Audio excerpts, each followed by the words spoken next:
अगर आप PLC, HMI, servo और इलेक्ट्रिकल से रिलेटेड ढेर सारा नॉलेज चाहते हैं तो जुड़े रहिए इलेक्ट्रिकल एक्सपर्ट नॉलेज के साथ, क्योंकि मैं आपके साथ ये सारी इन्फॉर्मेशन शेयर करने वाला हूँ, वो भी बिल्कुल फ्री में। हेलो फ्रेंड्स, मैं हूँ राकेश महमूद और आज हम बात करेंगे construction and basic parts of transformer के बारे में। तो सबसे पहले आपको मैं ये बताता चलूँ कि इस वीडियो के दो पार्ट्स होने वाले हैं। इस पार्ट के अंदर ट्रांसफार्मर के पहले 6 पार्ट्स को बयान किया जाएगा और बाकी के 6 पार्ट्स को अगली वीडियो के अंदर बयान किया जाएगा। तो इस वीडियो को देखने के बाद आप इस वीडियो के पार्ट 2 को भी ज़रूर देखिएगा ताकि ट्रांसफार्मर के पार्ट्स की मुकम्मल डिटेल जो है वो आप तक पहुंच सके। तो बात करते हैं ट्रांसफार्मर पार्ट्स के बारे में। तो जो सबसे पहला पार्ट है वो है स्टील टैंक, फिर उसके बाद core, winding, conservator, thermometer, relief went. तो सबसे पहले बात करते हैं स्टील टैंक के बारे में। It is a main part of transformer. Transformer core is placed inside this tank. Winding and other helpful devices are placed inside the tank. It is filled with insulating oil, mineral oil. It have usually cylindrical or cubical shape depending on transformer construction. जो transformer का tank है वो steel का बनाया जाता है और transformer tank के अंदर ट्रांसफार्मर की कोर, वाइंडिंग और दूसरे अमदादी आलात मसलन सेंट्रीफ्यूगल पंप्स या थर्मोकपल्स वगैरह टेम्परेचर को मेजर करने के लिए वो इसके अंदर रखे जाते हैं और ट्रांसफार्मर को मिनरल ऑयल या इंसुलेटिंग ऑयल के साथ भर दिया जाता है। ट्रांसफार्मर के अंदर ऑयल भरने का मकसद ट्रांसफार्मर की कोर और वाइंडिंग को कूलिंग मुहैया करना होता है और दोनों वाइंडिंग के दरमियान इंसुलेशन मुहैया करना होता है। ट्रांसफार्मर टैंक को अंदर से वार्निश या पेंट कर दिया जाता है ताकि ट्रांसफार्मर की सतह अंदर से जंग आलूद ना हो सके। और ट्रांसफार्मर का जो टैंक है उसकी शक्ल डिपेंड करती है ट्रांसफार्मर कोर पर। अगर ट्रांसफार्मर कोर जो है वो सिलेंड्रिकल है या क्यूबिकल है तो फिर उसी हिसाब से ट्रांसफार्मर टैंक जो है वो क्यूबिकली या सिलेंड्रिकली बनाया जाएगा। इसके बाद हम बात करते हैं कोर के बारे में। The transformer core provides a magnetic path to channel flux and mechanical support to winding. यानी कि जो ट्रांसफार्मर कोर है वो 2 काम सर अंजाम देती है। एक तो वाइंडिंग को सहारा फ्राहम करती है, मैकेनिकल सपोर्ट मुहैया करती है, और दूसरा मकनातीसी फ्लक्स को, मैग्नेटिक फ्लक्स को गुजरने के लिए मैग्नेटिक पाथ मुहैया करती है, रास्ता मुहैया करती है। The uses of highly permeable material describe the material's ability to carry flux as well as better core construction techniques help provide a desirable low reluctance flux path and confined line of flux to the core. तो हमने पहले भी बात की कि जो core है वो 2 काम सर अंजाम देती है। एक तो मैग्नेटिक फ्लक्स को गुजरने के लिए सहारा फ्राहम करती है और दूसरा वाइंडिंग को मैकेनिकल सपोर्ट मुहैया करती है। तो सबसे पहले हम देख लेते हैं कि कोर जो है वो वाइंडिंग को कैसे मैकेनिकल सपोर्ट मुहैया करती है, कैसे वो उनको सहारा फ्राहम करती है। तो डायग्राम के अंदर हम देख सकते हैं कि जो कोर है उसकी 2 लिम्स हैं। एक लिम लेफ्ट हैंड साइड की तरफ है, दूसरी लिम्ब या कोर का बाजू जो है वो राइट हैंड साइड की तरफ है। तो जो राइट हैंड साइड की तरफ है या लेफ्ट हैंड साइड की तरफ कोर का बाजू है, उन दोनों के ऊपर जो है वो वाइंडिंग्स को लपेटा गया है। तो वाइंडिंग को सहारा मुहैया करने वाली जो चीज़ है वो कोर है, वो कोर के बाजू है। उसके बाद जब ट्रांसफार्मर की प्राइमरी वाइंडिंग को सप्लाई दी जाएगी, उसको सप्लाई सोर्स के साथ जोड़ा जाएगा, तो प्राइमरी वाइंडिंग के अंदर मैग्नेटिक फ्लक्स पैदा होगा और वो मैग्नेटिक फ्लक्स मैग्नेटिक कोर में से गुजरकर सेकेंडरी वाइंडिंग तक पहुंचेगा। तो कोर ने दूसरा काम क्या किया कि मैग्नेटिक पाथ मुहैया किया। जो प्राइमरी वाइंडिंग के अंदर फ्लक्स पैदा हो रहा है उस फ्लक्स को रास्ता फराहम किया, उसको मैग्नेटिक पाथ मुहैया किया, कोर के अंदर से फ्लक्स गुजर कर सेकेंडरी वाइंडिंग के साथ लिंक कर रहा है। तो इस तरह कोर के दो काम हैं, मैकेनिकली सपोर्ट फ्राहम करती है और दूसरा मैग्नेटिक फ्लक्स को गुजरने के लिए रास्ता फ्राहम करती है। इसके बाद मज़ीद देख लेते हैं। यहाँ पे दो चीज़ों को हमने पढ़ा है कि जो कोर होने चाहिए उसका मटेरियल जो है वो हाई परमिएबल होना चाहिए और उस मटेरियल की जो रिलक्टेंस है वो लो होनी चाहिए। तो सबसे पहले हम देखते हैं कि परमेबिलिटी या हाई परमिएबल मटेरियल क्या होता है और रिलक्टेंस क्या होती है। मटेरियल की वो खासियत जिसके तहत वो अपने अंदर से गुजरने वाले फ्लक्स के रास्ते में रुकावट पैदा करे, उसके रास्ते में मुज़ाहमत पैदा करे, उसको रिलक्टेंस कहते हैं। तो हमेशा मटेरियल की रिलक्टेंस जो है वो कम से कम होनी चाहिए ताकि कोर के अंदर फ्लक्स को कम से कम मुज़ाहमत का सामना करना पड़े, कम से कम जो है रुकावट का सामना करना पड़े, ताकि कोर के अंदर फ्लक्स कम से कम ज़ाया हो, लीकेज फ्लक्स की मकदार जो है वो कम से कम हो, जबकि कोर की परमेबिलिटी जो है वो ज़्यादा होनी चाहिए। यानी परमेबिलिटी मटेरियल की उस खासियत को कहते हैं जिसके तहत वो अपने अंदर से गुजरने वाले फ्लक्स के बहाव में आसानी पैदा करता है। तो कोर की जो परमेबिलिटी है ज़्यादा होनी चाहिए ताकि फ्लक्स कम से कम ज़ाया हो। उसके बाद मैं ये भी बताता चलूँ कि कोर जो है वो हमेशा पतरीदार होनी चाहिए। डायग्राम में भी हम देख सकते हैं कि कोर जो है वो हमें पतरीदार नज़र आ रही है। तो कोर को पतरीदार बनाने का मकसद एडी करंट लॉसेस को या एडी करंट को मिनिमाइज करना है, कम से कम करना है। क्योंकि तो सबसे पहले हम देख लेते हैं कि ये एडी करंट होती क्या है। तो जब प्राइमरी वाइंडिंग को सप्लाई दी जाएगी तो इसमें जो फ्लक्स पैदा होगा वो कोर में से गुजर कर सेकेंडरी वाइंडिंग के साथ लिंक करेगा।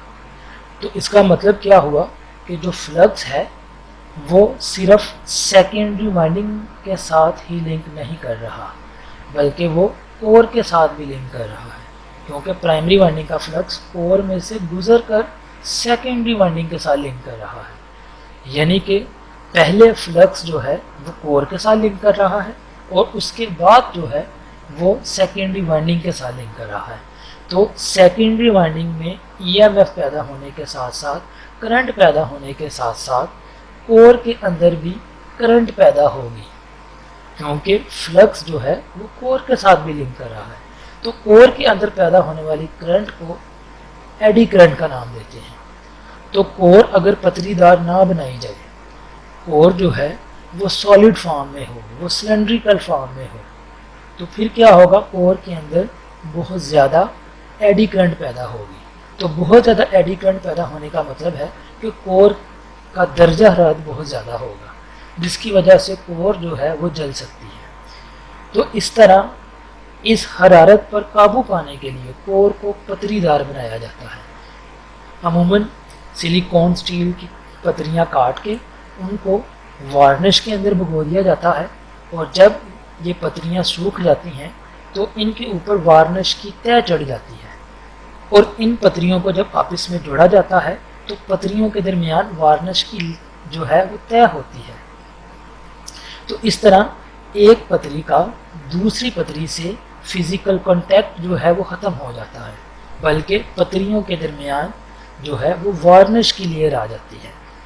तो इस तरह जो कोर के अंदर करंट पैदा होगी, जो हर पतरी के अंदर करंट पैदा होगी, वो सिर्फ उसी पतरी तक महदूद रहेगी, उसका दूसरी पतरी के साथ कोई राब्ता नहीं होगा।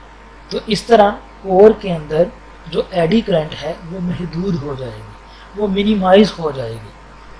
तो इस तरह कोर का दर्जा हरारत जो है वो नॉर्मल रहेगा, तो कोर के जलने का अंदेशा नहीं होगा। मज़ीद हम बात करते हैं वाइंडिंग के बारे में। तो अगर ट्रांसफार्मर सिंगल फेज हो तो उसकी एक प्राइमरी वाइंडिंग और एक सेकेंडरी वाइंडिंग होती है, और अगर ट्रांसफार्मर जो है वो 3 फेज हो तो प्राइमरी साइड पे भी 3 वाइंडिंग्स होंगी और सेकेंडरी साइड पे भी 3 वाइंडिंग्स होंगी और कुल मिला के ये 6 वाइंडिंग्स हो जाएंगी। तो वाइंडिंग जो है वो ज़रूरी नहीं कि वो स्प्रिंग नमा हो, वो कॉइल की शक्ल में हो, क्योंकि जैसे जैसे ट्रांसफार्मर की रेटिंग बढ़ती जाती है तो वाइंडिंग जो है वो कॉइल की शक्ल में नहीं होती, बल्कि जो वाइंडिंग है वो डिस्क्स की शक्ल इख्तियार कर लेती है। जो कंडक्टर होता है वो डिस्क्स की शक्ल में होता है या वो रॉड्स की शक्ल में होता है। तो प्राइमरी वाइंडिंग डिस्क्स की शक्ल इख्तियार कर लेती है या रॉड्स की शक्ल इख्तियार कर लेती है, क्योंकि ट्रांसफार्मर का साइज़ बढ़ने के साथ साथ उमूमन MVA में जो ट्रांसफार्मर होते हैं उनकी वाइंडिंग डिस्क्स की शक्ल में होती है। मज़ीद हम आगे बढ़ते हैं। Conservator, when transformer is loaded and when ambient temperature rises, the volume of oil inside the transformer increases. A conservator tank of transformer provides adequate space to this expanded transformer oil. It also acts as reservoir for transformer insulating oil. सबसे पहले हम देखते हैं कि conservator है क्या। तो diagram में देखें, ट्रांसफार्मर के ऊपर ये जो छोटा टैंक हमें नज़र आ रहा है, ट्रांसफार्मर के मेन टैंक के ऊपर ये जो छोटा टैंक नज़र आ रहा है इसको कंजर्वेटर टैंक कहा जाता है। और कंजर्वेटर टैंक और ट्रांसफार्मर का मेन टैंक, ये दोनों टैंक जो हैं वो एक पाइप के ज़रिए जुड़े होते हैं। इसको हम मज़ीद देख सकते हैं इस डायग्राम के ज़रिए कि ये कंजर्वेटर टैंक है और ये ट्रांसफार्मर का मेन टैंक है। तो कंजर्वेटर टैंक और मेन टैंक दोनों जो हैं एक पाइप के ज़रिए जुड़े हुए हैं। और जो 1 MVA से ज़्यादा रेटिंग का ट्रांसफार्मर है उसमें कंजर्वेटर टैंक से मेन टैंक की तरफ जाने वाला जो पाइप है उसमें बकर रिले लगी होती है। लेकिन बकर रिले हमारा टॉपिक नहीं है, बकर रिले का टॉपिक जो है वो नेक्स्ट वीडियो में हम डिस्कस करेंगे। अभी हम सिर्फ कंजर्वेटर को डिस्कस करते हैं। तो ट्रांसफार्मर का दर्जा हरारत जब बढ़ता है, दर्जा हरारत कैसे बढ़ सकता है? ट्रांसफार्मर के ओवरलोड होने की वजह से वाइंडिंग का टेम्परेचर बहुत ज़्यादा बढ़ेगा, या ट्रांसफार्मर वाइंडिंग के अंदर कोई शॉर्ट सर्किट होने की वजह से ट्रांसफार्मर वाइंडिंग का टेम्परेचर बढ़ेगा। तो वाइंडिंग के इर्द गिर्द जो ऑयल है उसका भी दर्जा हरारत बढ़ेगा।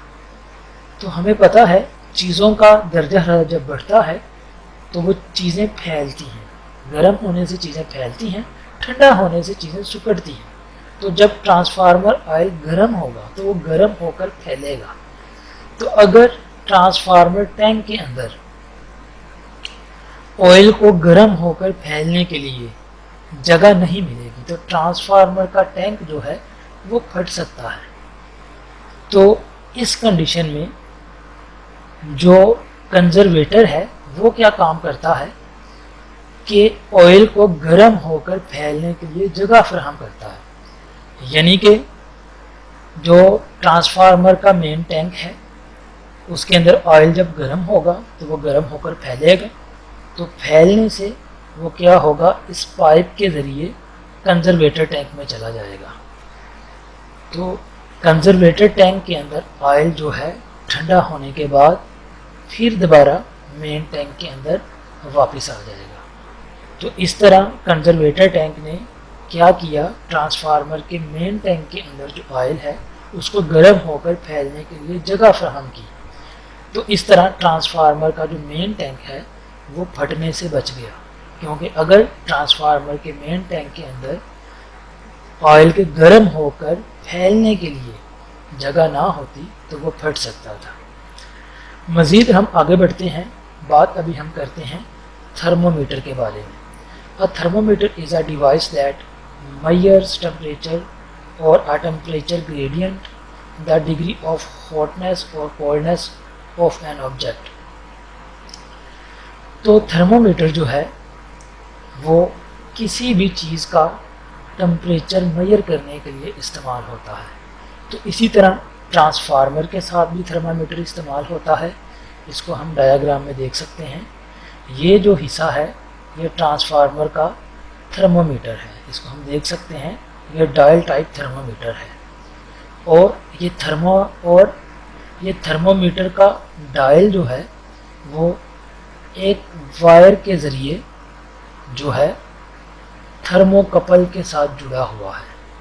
अगर हम बात करें, जो थर्मामीटर होता है उसके दो पार्ट्स होते हैं, एक उसका डायल जिसके ऊपर रीडिंग ज़ाहिर होती है, और दूसरा थर्मोकपल। और ये थर्मोकपल का काम क्या होता है, टेम्परेचर को सेंस करना। तो जो थर्मोकपल है उसको ट्रांसफार्मर टैंक के अंदर लगाया जाता है। हम यहाँ पे देख सकते हैं कि ये थर्मोकपल है, ये ट्रांसफार्मर टैंक के अंदर लगा होता है ताकि ट्रांसफार्मर के ऑयल को या ट्रांसफार्मर के ऑयल का जो टेम्परेचर है उसको ये सेंस कर सके। यानी कि जो थर्मोकपल है वो एक तरह का टेम्परेचर सेंसर है, और ये एक वायर के ज़रिए थर्मोमीटर के डायल के साथ जुड़ा हुआ है। तो जो भी टेम्परेचर ट्रांसफार्मर की वाइंडिंग का या ऑयल का होगा वो इसके डायल के ऊपर शो हो जाएगा। तो इस तरह जो ऑपरेटर है वो ट्रांसफार्मर के ऑयल के टेम्परेचर को मॉनिटर करता रहेगा। इसी तरह ट्रांसफार्मर जो थर्मामीटर है वो दो सर्किट्स के साथ जुड़ा होता है, एक अलार्म सर्किट होता है और दूसरा सर्किट ब्रेकर की ट्रिपिंग कॉइल होती है। जब ट्रांसफार्मर का टेम्परेचर ख़तरनाक हद तक बढ़ने लगता है तो थर्मामीटर क्या करता है, जो अलार्म सर्किट होता है उसको सिग्नल मुहैया करता है, जिससे अलार्म बजना शुरू होता है और ऑपरेटर को इस बात से खबरदार करता है कि ट्रांसफार्मर का दर्जा हरारत बहुत बढ़ चुका है। लेकिन अगर ऑपरेटर जो है वो इस बात का नोटिस नहीं लेता तो मज़ीद टेम्परेचर बढ़ेगा। तो थर्मामीटर क्या करेगा, वो ट्रांसफार्मर की ट्रिपिंग कॉइल को सिग्नल देगा, जिससे ट्रांसफार्मर का ब्रेकर ट्रिप होकर ट्रांसफार्मर को सप्लाई से अलग कर देगा। इस तरह मज़ीद हम बात करते हैं रिलीफ वेंट के बारे में। रिलीफ वेंट को प्रेशर रिलीफ पाइप भी कहते हैं। Transformer pressure relief device valve for oil immersed transformer open in case of an internal fault and guarantee that the occurred overpressure can properly released। Transformer tank के ऊपर एक relief went या pressure relief pipe लगा होता है। जब transformer oil का दर्जा हरारत बढ़ता है तो ट्रांसफार्मर का दर्जा हरारत बढ़ने से ट्रांसफार्मर ऑयल की तबखीर होती है। हमें पता है कोई भी ऑयल है जब उसको गर्म करेंगे तो वो बखारात की शक्ल इख्तियार करेगा, वो वेपोराइज होगा, वो गैस की शक्ल इख्तियार करेगा। तो इस तरह जब ट्रांसफार्मर का दर्जा हरारत बढ़ेगा तो ट्रांसफार्मर में मौजूद ऑयल जो है वो वेपोराइज होगा, वो गैस की शक्ल इख्तियार करेगा। तो अगर इस गैस को किसी तरह से टैंक के अंदर से रिलीज़ ना किया जाए तो टैंक फट सकता है। तो जो रिलीफ वेंट या प्रेशर रिलीफ पाइप है इसका बेसिकली मकसद ट्रांसफार्मर के अंदर बनने वाली गैसेस को ट्रांसफार्मर टैंक के अंदर से बाहर खारिज करना होता है, ताकि ट्रांसफार्मर जो है वो उसका टैंक जो है वो फट ना पाए। तो यहाँ पे हमें ट्रांसफार्मर टैंक की डायग्राम नज़र आ रही है। यहाँ पे हमें ट्रांसफार्मर के रिलीफ वेंट या प्रेशर रिलीफ पाइप की डायग्राम नज़र आ रही है। तो ये इसका इनलेट वाल्व है। ये वाल्व जो है ये ट्रांसफार्मर टैंक के साथ जुड़ा होता है, और ये इसका जिसका एरो बाहर की तरफ बना हुआ है ये इसका आउटलेट वाल्व है। यहाँ से ट्रांसफार्मर का प्रेशर जो है वो रिलीज़ होगा। ट्रांसफार्मर टैंक के अंदर जो गैस का प्रेशर बनेगा वो यहाँ से खारिज होगा। तो जो इनलेट नोज़ल है, जो इनलेट वाल्व है, उसके ऊपर जो रेड कलर का नज़र आ रहा है वो वाल्व सीट है, यानी कि वाल्व को सीट के ज़रिए बंद कर दिया गया है, और सीट के ऊपर जो है सीट होल्डर रखा हुआ है। जो ग्रीन कलर का आपको नज़र आ रहा है ये सीट होल्डर है। आप इसके पार्ट्स के नाम जानने के लिए नीचे देख सकते हैं कि जो डायग्राम को लेबल किया गया है 1 2 3 पार्ट्स के ज़रिए, वहाँ पे उस नंबर के आगे नीचे उस पार्ट का नाम लिखा हुआ है। जैसे रेड कलर अगर सीट है तो इसको 2 नंबर दिया है, तो 2 नंबर पे वाल्व सीट लिखा गया है। इसी तरह ग्रीन कलर का जो है वो क्या है, वो सीट होल्डर है, सीट को उसने होल्ड किया हुआ है वाल्व के ऊपर, तो 3 नंबर दिया है, तो 3 नंबर पे सीट होल्डर लिखा हुआ है। इसी तरह स्प्रिंग है, स्प्रिंग के साथ एक जो है वो स्क्रू लगा हुआ है। जैसे जैसे स्क्रू को टाइट करेंगे स्प्रिंग का प्रेशर जो है वो सीट के ऊपर बढ़ता जाएगा। तो प्रेशर बढ़ने से जो ट्रांसफार्मर ऑयल का प्रेशर है वो ज़्यादा होने से यहाँ से गैस जो है वो बाहर खारिज होगी। जैसे जैसे स्क्रू को लूज़ करेंगे तो स्क्रू को लूज़ करने से जो स्प्रिंग का प्रेशर है वो सीट से कम होता जाएगा।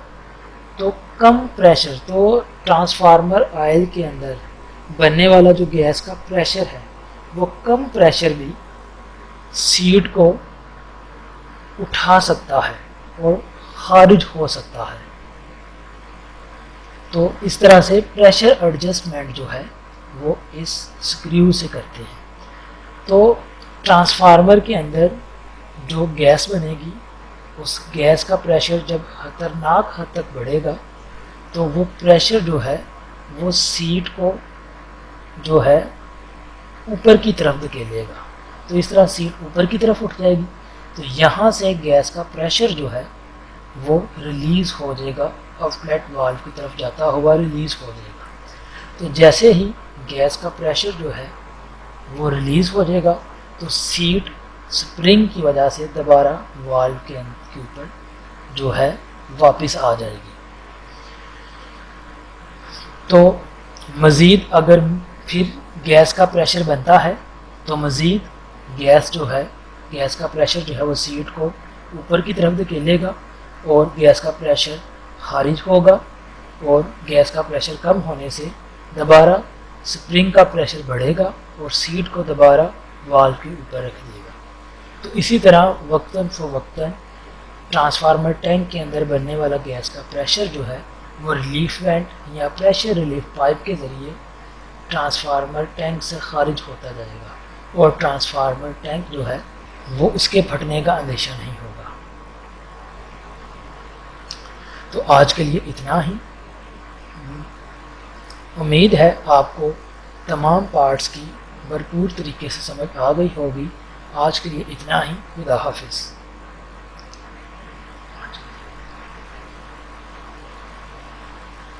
अगर आपको ये वीडियो अच्छी लगी तो सब्सक्राइब बटन को हिट करना और बेल आइकॉन को प्रेस करना ना भूलिएगा।